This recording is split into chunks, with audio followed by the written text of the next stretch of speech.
अस्सलाम वालेकुम।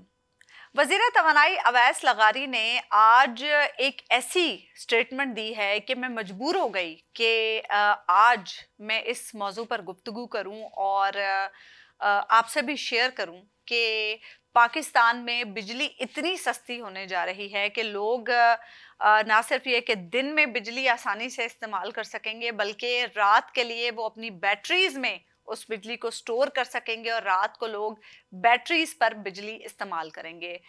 कोई ख़ास वज़ाहत उन्होंने इसकी नहीं की है कि ये सब कैसे होने जा रहा है, लेकिन बहरहाल एक तकरीब से ख़िताब करते हुए वीडियो लिंक पर उन्होंने ये स्टेटमेंट दी है। अब मुझे नहीं समझ आ रही है कि इतनी सस्ती बिजली अगर हो जाएगी तो रात को क्या फिर घरों में बिजली नहीं आएगी?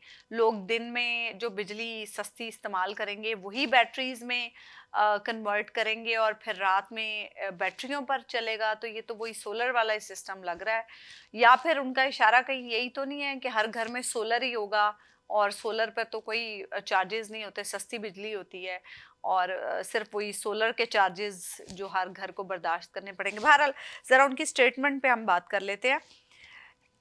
एक तो वो फरमा रहे हैं कि बहुत सस्ती बिजली हम करने जा रहे हैं और लोग बैटरीज में रात को भी इस्तेमाल कर सकेंगे बिजली। दूसरा वो कह रहे हैं कि हमने आईपीपीज को हमेशा के लिए दफन कर दिया है। वजाहत उन्होंने नहीं दी है कि कैसे आईपीपीज को दफन कर दिया है।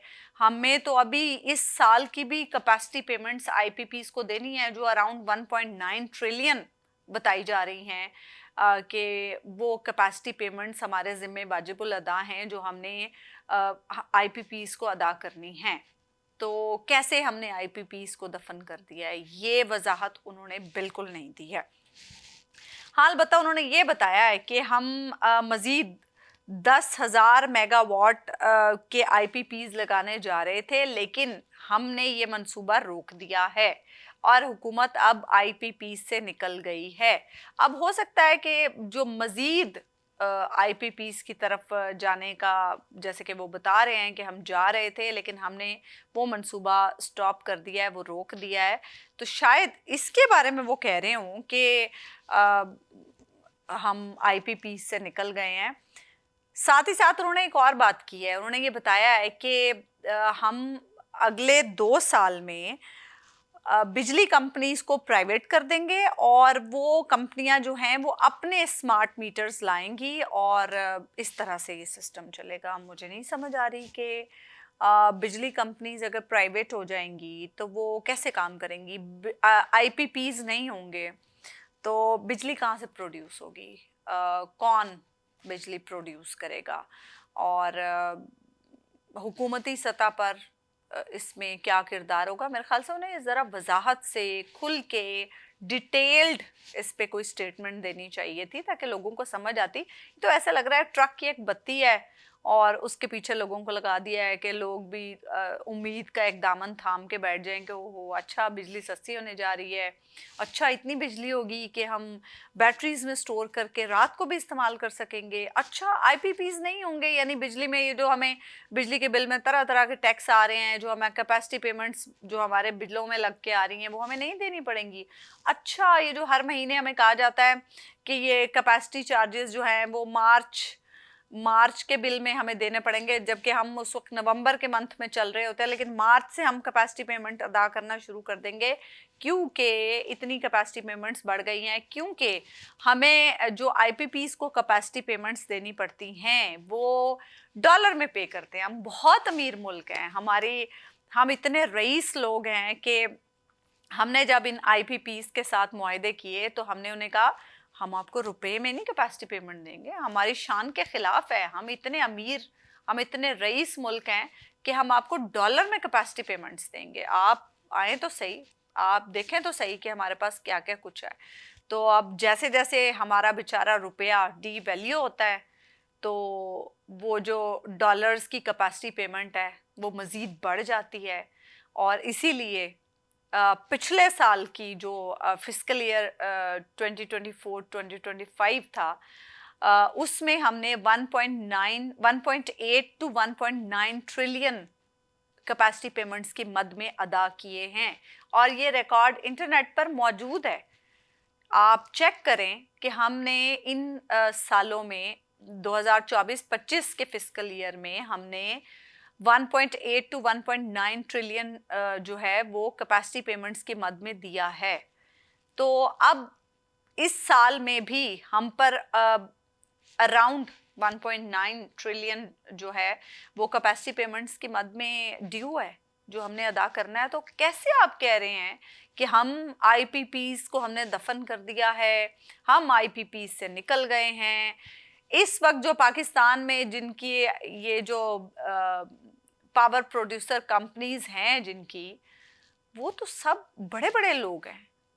कैसे आप आईपीपीस से निकल सकते हैं? कैसे हुकूमत इन आईपीपीस को दफन कर सकती है? बड़े लोगों के कारोबार आप कैसे बंद कर सकते हैं? बड़े लोगों के कारोबार को भी कभी पाकिस्तान में कोई नुकसान पहुंचा है? ये पॉसिबल है कि आप आईपीपीस से जान छुड़ा लें और आप आईपीपीस को कहें कि जी अब हमारा आपके साथ कोई लेना देना नहीं है? ये हो ही नहीं सकता।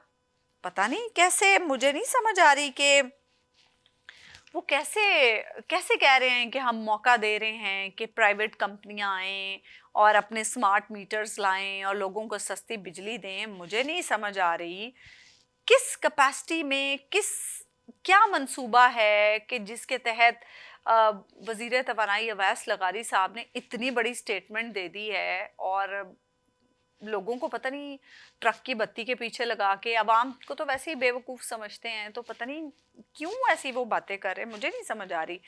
अच्छा, ये तो बिजली की हमने बात कर ली। आप सबको पता है आईपीपीस के बारे में भी सभी को पता है और किस तरह से ये आईपीपीस जो हैं वो हमारा खून निचोड़ रहे हैं, खून चूस रहे हैं कैपेसिटी पेमेंट्स की सूरत में, और किस तरह से बिजली प्रोड्यूस कर रहे हैं, नहीं कर रहे हैं, लेकिन इन्होंने अपनी कैपेसिटी पेमेंट्स लेनी ही लेनी है और वो कैपेसिटी पेमेंट्स हमने अपने बिल्स में अदा करनी ही करनी है। ये तो है जी बिजली की बात।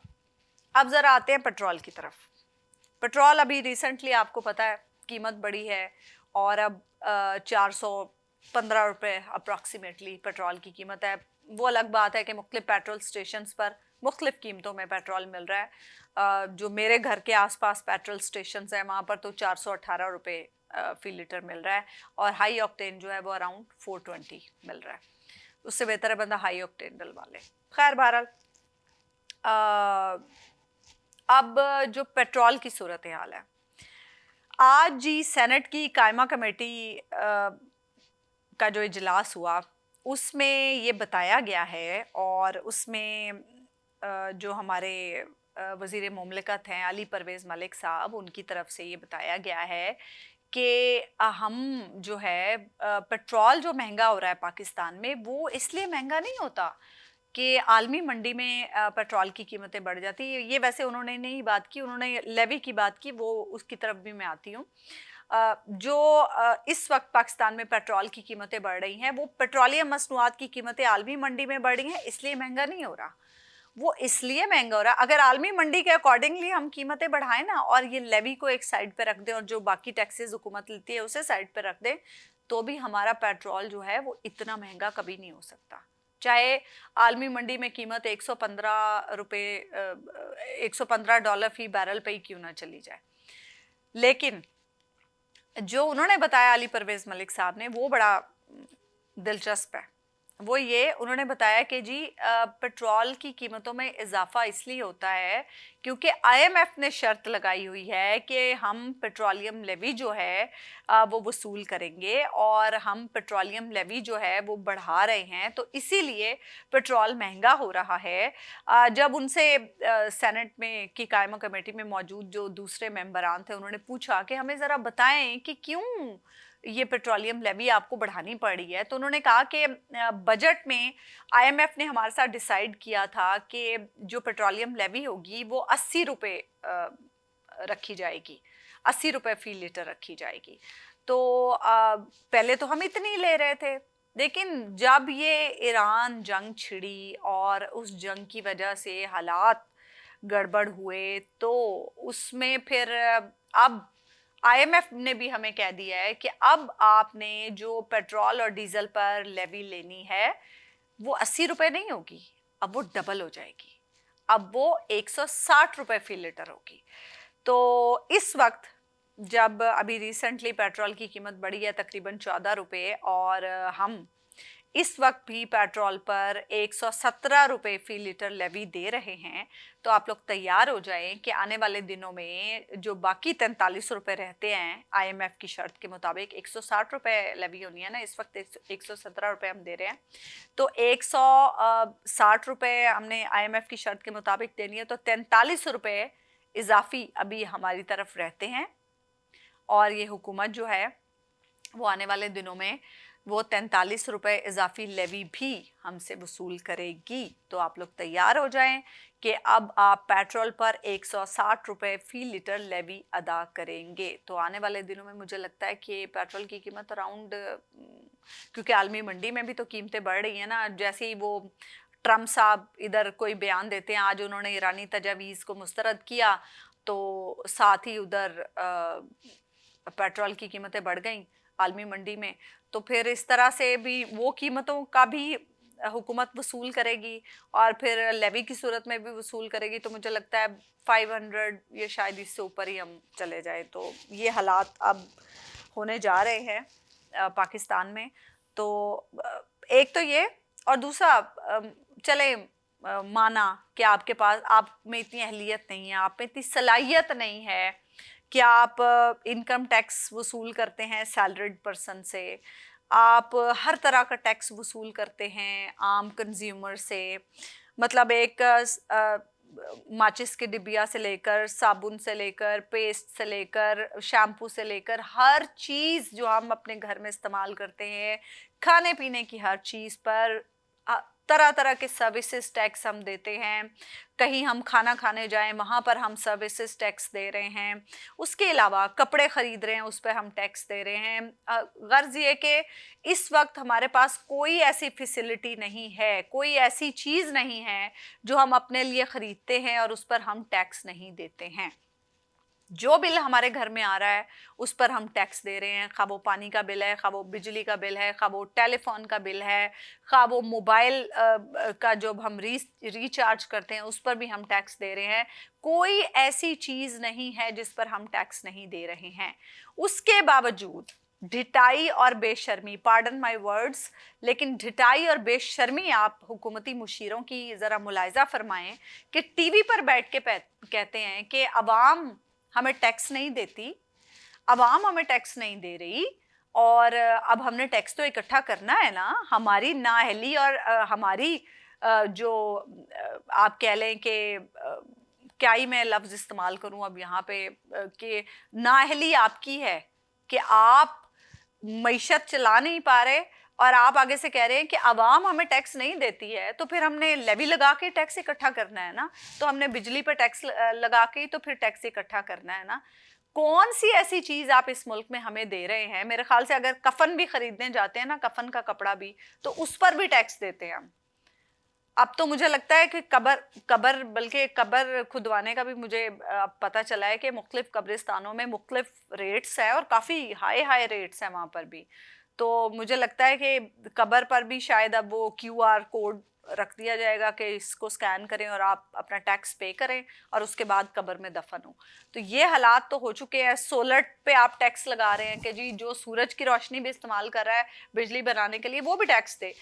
किस बेशर्मी और किस ढिटाई से आप कह रहे हैं, पार्डन माय वर्ड्स अगेन, कि आप कह रहे हैं कि जी अवाम टैक्स नहीं देती तो हमने लेवी लगा के फिर टैक्स तो वसूल करना है ना।